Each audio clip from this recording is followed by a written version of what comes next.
제게 상상도 하지 못했던 일이 일어났습니다. 어느 날 집에서 멀지 않은 작은 숲에서 혼자 서서 마지막 태양빛이 저무는 걸 보고 있었습니다. 햇빛이 제 발밑에 땅 위에 떨어졌을 때 심장이 목구멍까지 뛰어오르게 만들 만한 것을 보고 말았어요. 손가락이 있었습니다. 그것도 5개가요. 청회색의 손톱이 달린 검고 비틀어진 사람 손가락이 어떤 나무 등걸 근처 아래에서 튀어나와 있는 거예요. 비명조차 지를 수 없었습니다. 다행히 제 다리가 절 돌려 세우고 숲 밖으로 달려나가게 만들었죠. 어디로 가고 있는지는 상관없었습니다. 그저 그곳에서 벗어나고만 싶었어요. 다행히도 우연히 맞는 방향으로 달려갔습니다. 곧 나무 사이로 열린 공간이 보이고 익숙한 빈터를 보게 됐죠. 15분쯤 지났을까요? 집안에서도 저는 여전히 떨고 있었습니다. 차 한 잔을 마시고는 핸드폰을 켜고 거기에 어떤 답이 있는지 찾기 시작했죠. 곧 다행스럽게도 제가 본 것이 버섯 종류고 이름이 다연콩 꼬투리 버섯이라는 것을 알게 됐어요. 시체 손가락이라는 별명으로 잘 알려져 있다네요. 정말 딱 들어맞는 이름이죠. 이 버섯은 4-5개씩 무리를 이루어 자라고 다 자라면 검게 비틀어집니다. 제가 본 푸르스름한 손톱은 포자주머니였고 이건 어린 버섯에게만 있다고 해요. 나중이 되면 포자주머니는 떨어져 나가고 버섯은 완전히 검은색이 된답니다. 다연콩 꼬투리 버섯은 나무 등걸이나 이미 썩기 시작한 아픈 나무에서 그 즙을 먹고 자라며 남은 것은 박테리아에게 줍니다. 이 버섯은 완전 무해하지만 재미있는 건 먹지 못한다는 거예요. 물론 헬로윈 장식으로는 아주 훌륭하겠지만요. 게다가 만약 바다말미잘 버섯도 같이 던져 넣는다면 여러분의 유령 파티는 확실히 심장마비를 일으킬 만할 거예요. 바다말미잘 버섯도 역시 버섯입니다. 하지만 다연콩 꼬투리 버섯이 인체 같은 모습을 하고 있는 반면 바다말미잘 버섯은 다른 차원에서 온 것처럼 생겼어요. 말로 다 할 수 없을 만큼 끔찍하게 생겼죠. 이 버섯은 알에서 시작합니다. 푸르스름한 가죽 가방같이 생긴 이 알 같은 것에서 버섯이 자라요. 가방이 터질 때까지요. 그러다가 서로 떨어지기 시작하면서 무시무시하고 피같이 붉은 촉수가 나타나고 암록색이나 검은색의 찐득한 물질이 새어나오죠. 마치 그것만으로는 소름 돋게 만드는데 부족하다는 듯 이 버섯에선 썩은 고기 냄새가 납니다. 이렇게 파리를 꿰어 포자를 퍼뜨려 다른 괴물알을 탄생시키죠. 이 다른 세상에서 온 것 같은 생물로부터 천천히 물러설 때는 뒤를 꼭 확인해야 합니다. 또 다른 무시무시한 자칼먹이 식물 같은 걸 밟으면 안 되니까요. 이 식물은 대부분의 시간을 땅속에서 근처의 다른 식물을 먹으면서 자랍니다. 하지만 토양층을 뚫고 올라오면 즉시 꽃이 피고 눈이 멀고 턱이 3개인 괴물 파충류같이 생긴 것을 엽니다. 더 최악인 것은 이 식물도 고기 썩는 악취를 풍긴다는 거예요. 그래서 파리와 새똥구리 같은 것들을 꿰어 이 식물 기생충 같은 걸 온 사방에 퍼지게 합니다. 만약 여러분이 자칼먹이 식물을 냄새로 찾고 싶다면 먼저 그 근처에 타이탄 아룸이 없는지 확인하세요. 이 식물의 별명은 으스스하게도 실체꽃입니다. 사실 보기에는 꽤 예뻐요. 거대한 녹색 꽃이 3m 가까이 자라죠. 불곰이 뒷발로 섰을 때와 비슷한 높이입니다. 하지만 그 아름다움을 감상할 시간이 별로 없을 거예요. 왜냐하면 이 꽃은 강력한 썩은 냄새를 발산하거든요. 파리와 맛에 별로 까다롭지 않은 벌레들이 이 냄새를 좋아해서 맛있게 이 식물을 수분시킵니다. 여러분이 이 모든 고약한 냄새가 나는 악몽으로부터 소리를 지르며 도망가도 전 완전 이해해요. 하지만 기억하세요. 나무에도 귀가 있다는 것을요. 그리고 여러분의 소리를 들을 겁니다. 모기버섯은 신체 일부처럼 생긴 또 다른 버섯종이에요. 이번에는 귀입니다.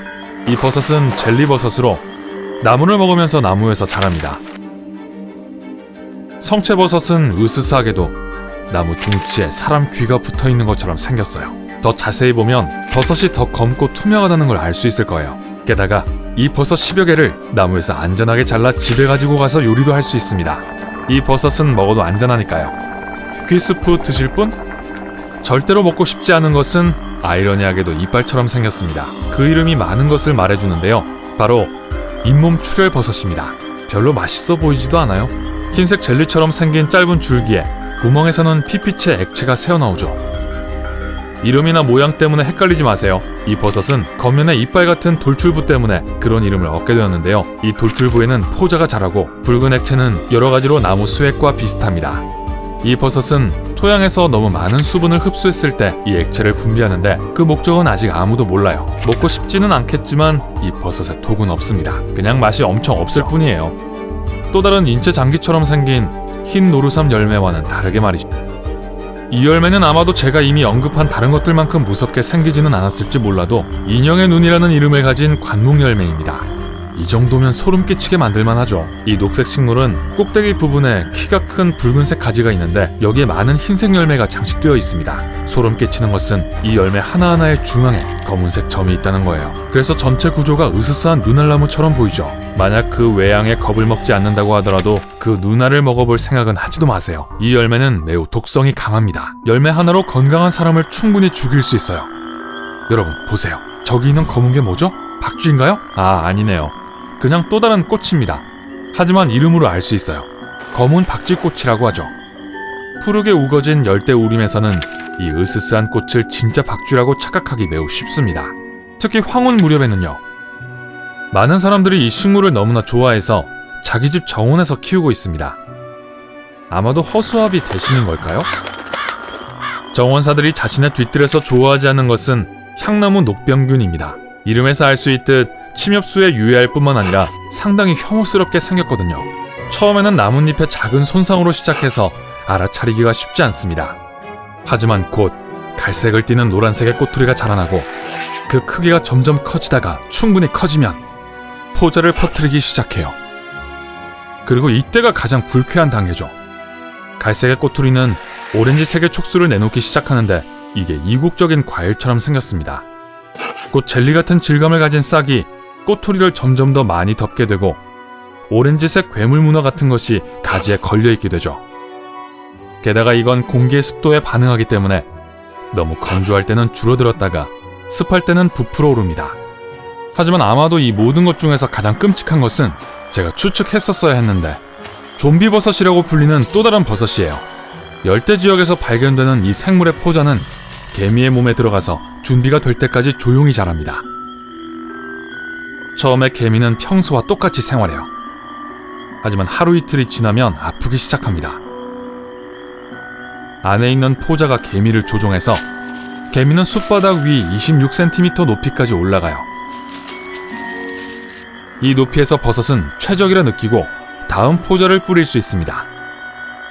개미의 등껍질을 뚫고 포자가 달린 날카로운 바늘이 솟아나서 아무것도 모르는 작은 일꾼들의 머리 위로 아래쪽을 향해 포자를 뿌리는 거죠. 오늘 새로운 것을 배웠다면 이 영상에 좋아요를 주고 친구와 공유하세요. 여기 여러분이 좋아할 만한 다른 멋진 비디오들이 있습니다. 왼쪽 또는 오른쪽을 선택하고 삶의 밝은 면에 머무르세요.